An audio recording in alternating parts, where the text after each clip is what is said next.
Ladies and gentlemen, here we go into game number 1 of Tuesday Night Amateur Starcraft. I am Coffee Break, and I welcome you all here to the Coffee Cast. Our first matchup is going to be a ye-old matchup between the two hardest names to pronounce together, T and B. B is going to be starting here in the lower right-hand corner here on MLG Antigua Shipyard as the yellow Terran player. And up in the top left, we have the Teal Terran Titan T. Yes, he picked Teal, so it's 4 T's now instead of just 3. We have the Teal Terran Titan T spawning as the Teal Terran player in the upper left corner of Antigua Shipyard. Now, these two players have met fairly often in the past. T, between these two players, has always come out as the victor in this matchup. He is a very good Terran player. He is ranked Platinum. And down here we have B, who is a silver-ranked not Protoss. He is not a silver-ranked Protoss. He is a silver-ranked Terran player. Now, B and T, they practice together a lot. They're two really good friends. And as such, they have very similar build orders. In fact, it can actually be right down to the wire, the same build order up until about the 10-minute mark in the game, and I think the record so far. It was very impressive to watch them do that. But sometimes they do differ.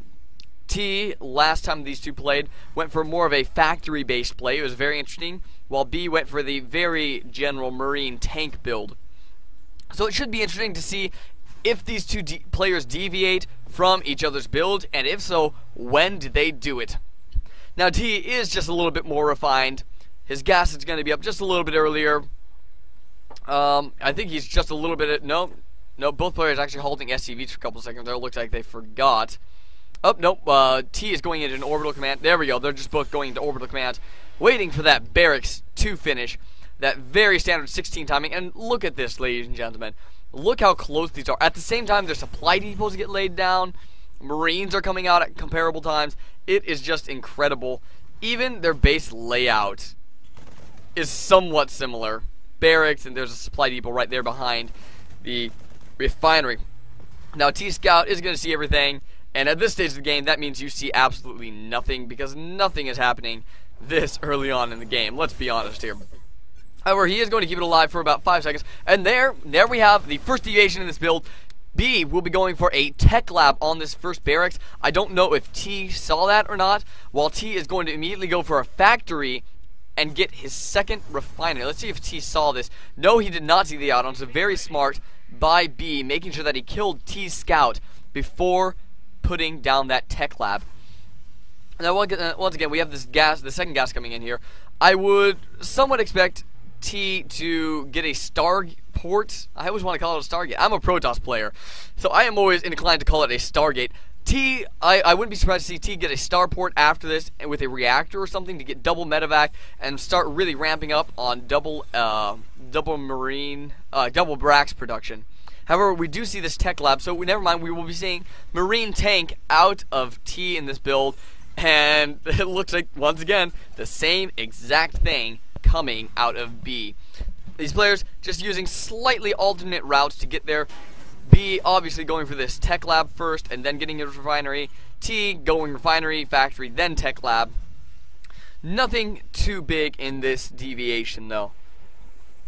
Now we do have a starport going down for B, and in the meantime a reactor going down for T on his barracks here. Siege tech starting at the same time for both players. Once again, very even matchup. Very interesting to watch these two play together. They have such an interesting dynamic, and I always love their pre-game banter, and a lot of the time they have fun in-game banter as well at the beginning and towards the end. The starport, there is a reactor being put down on this barracks. I would assume that he's going for double marine production, that he'll just put a reactor down on the starport or just produce single medevacs. I don't expect to see a switch. Stimpack now on the way for B, so B will have a slightly faster Stimpack. I would not be surprised to see T start his Stimpack relatively soon. T does own this central watchtower, and as a result, he is allowed to move out of his base feeling nice and safe. It looks like he's going to try to do a little bit of early siege play while expanding behind it. Now, B is going to have his siege tech up as well by the time T gets here, and he will also have this one tank on the high ground, and I think B will be absolutely fine. In fact, if I was going to say anything, I'd say T is making a bit of a bad decision. Oh, but B deciding to move his tank to the low ground instead of keeping it on the high ground. I don't necessarily understand this decision, and we're going to have this SCV coming up the ramp fairly shortly here. It looks like it's going to work out just fine for for B, but now T's putting all his infantry units up the ramp, and I think we're going to have a fairly even trade here. T coming out just slightly ahead in that engagement, slightly behind in that engagement, sorry, as B was able to keep 2 of his infantry units, and this tank can just be repaired. Nothing too important happening there. So T takes a couple early losses. Nothing too important though, as his command center is down quite a bit earlier than B's, whose is just started. Now we do have a starport on the way for T. Infantry weapons level 1 for B, and don't you just love Terran versus Terran? Such an interesting matchup. Marine tank versus Marine tank it is. Not too much going on. The main ARD coming in with the SCVs right here. Always important to make sure you remember to transfer those SCVs. Command center about halfway done for B. T just slightly slipping ahead in that supply count, as B is supply blocked at this point in time. A lot of players at this point in the game do get supply blocked, as you start focusing on many other aspects of the game, and you just don't remember to keep on making the supply depots. A lot of the younger players don't remember to keep checking up to this supply tab up here. Now I do like this. We have weapons level 1 coming out from B, and he's creating a second engineering bay to get that armor upgrade, and that will give him the upgrade advantage over T. T deciding instead to spend his gas on getting a Banshee out in this instance. I do rather much agree with that decision. Banshee's so powerful for taking out tanks, and he knows that at this moment B has no Vikings in the air, because he's been producing medevacs, which T saw. So he knows that for the moment, all that B has to counter his Banshee is Marines, and Marines do not counter Banshees all that well. However, Stim is done, so that could be worse for T, or for B. Now we do have armor on the way, as well as weapons level 1, almost finishing for B. Once again, that upgrade advantage, so imperative, especially so in mirror matchups, because I mean, let's just be honest. If B's Marines are doing more damage than T's Marines, T's just gonna die faster. I mean, that is all it comes down to. Now, we do have this Banshee coming in from the western side. There is a missile turret I saw. It got finished somewhere. There it is, right there. There's a missile turret done right there, so that should repel any Banshee play, as well as this missile turret right here. Good heads up by B, maybe just being a little bit paranoid. I do not believe that he was able to spot that Banshee incoming. However, here comes the Banshee now. Now, it can just pick off some building on the outskirts, as after he sees this missile turret. Yes, he will see that missile turret and back off. Now, he could just pick away at these engineering bays just for fun, and I'm surprised actually to see him fly all the way back, as there are a couple open buildings right there to just pick off eventually. I mean, it might take a while, or he could just leave it there and have an SCV infinitely repair it, but that Banshee, in the meantime, is not going to be doing anything anyways. Stimpack is just now being started up for T. A Raven on the way. I do like that play, because Ravens obviously are just so rare. The only matchup you ever really see them used in is TvT, and occasionally, I guess, in TvP for that point defense drone against Stalkers. That point defense drone absorbs any missile attack, any animated missile attack, I should say. Marines do not count as a missile attack. I think they're like ballistic or something. There is a difference, but the Raven in this chance was probably going to be used for that auto turret capability. One thing I'm surprised that we are not seeing any more of after the patch is the Hunter Seeker missile, which, while yes, it is an upgraded ability, it did just get that speed upgrade in a couple patches ago, which makes it much more viable pretty much in all matchups. So I'm a little bit surprised that we haven't been seeing much of that since that upgrade, but I guess, you know, it's an upgrade that you have to buy. It's kind of like the Thor strike cannons. It's just not really worth anything. Now, we do have weapons level 2 and armor level 2 starting up here. Combat shields on the way. And it looks like T is getting ready to push out here, just kind of scouting out what is going on. And in the meantime, B might spot this, as he does fly 2 Vikings right over the army of T. So B knows exactly what is going on here right now. And T is looking to just sit on the outskirts here, pick off maybe a unit or two. However, there's really nothing here for T to shoot at, unfortunately for him.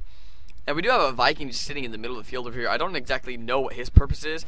And B deciding to move out. B with a vastly inferior ground force. It looks like his forces are split up right now. Actually, if he could manage to take out one of the air units for T, B would have quite the advantage in this case. Now we do have a elevator play up into the main. Now this medevac might get taken out by the missile turret. No, yes it does. It does not manage to get away. Now there's only a Banshee left with 8 health left on it. That is 2 shots from a Marine. And in the meantime, some ground forces for B just get annihilated. But these 2 siege tanks, awfully vulnerable. But T deciding to pull back after losing that medevac. And that Viking, that Banshee could go down at any moment as well. So B with a fairly decent defense there.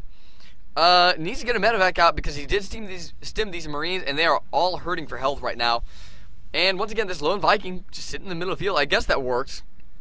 I think it'd be better to position it around the sides. We do have the Raven over here. It looks like he might be seeking to drop an auto turret in the mineral line of B. However, once again, I think that might be a little bit risky as there are these missile turrets here. These 2 missile turrets. Oh, one's actually down. There are 2 missile turrets that are going to be here, and this Raven gonna be in a world of hurt. There are, oh my goodness, it's flying right into a bunch of missile turret line right there. Really not gonna have much to do. Does drop a missile turret, a auto turret to deal with that missile turret, but I don't really. I just don't see the necessity of dropping that auto turret, I guess. Not too much going on, really. We have weapons level 1, and weapons level 2, and armor level 2 done for B at this point. Done for B, so he has a serious upgrade advantage in this matchup right now. T looking like he's a little bit shaky right now, looking a little bit rusty. I don't know exactly what's going on with it, but he really needs to start some upgrades. He's fallen so far behind in that upgrade battle. And that could cost him the game with the supplies so close. Now even the SCV supplies 53 to 51 right there next to each other. B normally has a lot of problems with keeping his SCV macro up. However, in this game he is doing excellent, and it has allowed him to stay on par with his nemesis T. B now even able to take a third. T not quite doing so yet. Actually, 2 orbital commands being morphed in what? There are 2 orbital commands in the natural expansion for T, and it looks like B is getting ready to push out here. Once again, vastly superior upgrade advantage. However, T does have the army supply advantage. Now T is going to be able to spot this army here. He is going to know that there is a siege up in the middle of the map right now. B is Ben Wilson, T is Tyler Porter, for those of you who didn't know. Now, this one Marine running up and scouting that out. Neither player is too happy with what they see right now. I don't know if B knows that he has the advantage in upgrades. So, I don't know. Now, T is taking his third over here, floating another commander. It looks like he might be wanting to take the fourth. We have 2 Banshees coming in. Now, one Banshee might be able to be picked off fairly easily. This Banshee never got repaired earlier on in the game, and this Viking's definitely going to go down as all these Marines decide not to kill that. He could have stemmed 2 or 3 Marines there and probably taken it out. Now T double expanding in this case, very risky maneuver. I like that. And B coming around and is going to be blowing down these back rocks. Very good maneuver by B. This command center has not landed yet, and he really should be landing this fairly shortly and getting another mining base operational. T almost maxed out now. And there's an engagement coming in at the 3rd base of T. T's units are just getting slaughtered by these 2 tanks and the vastly superior army of B. Now there isn't really too much he can do in this case. His best idea would be to just fall back. Now trying to siege up in the middle of combat, and all of his tanks just get destroyed, and suddenly T drops 100 supply, and B is left with 135 to 102 of T. B takes the big advantage in this game. T a big LOL, and that is probably going to be game for T, as B has the economy advantage and the army advantage and the upgrade advantage. There's really no way for T to come back after that big loss unless B makes a huge blunder in this matchup. 2 more medevacs coming out for T.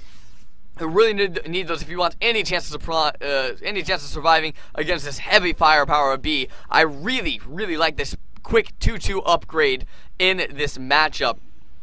It's a very potent play made popular by Thorzane. Thorzane originally doing that in PvT, TvP I should say, and then switching that over to TvT before Team Slayers told him not to do that for some reason. Now, once again, I just want to mention, there were 6 Marines being made by both players and 1 Marauder made by both players.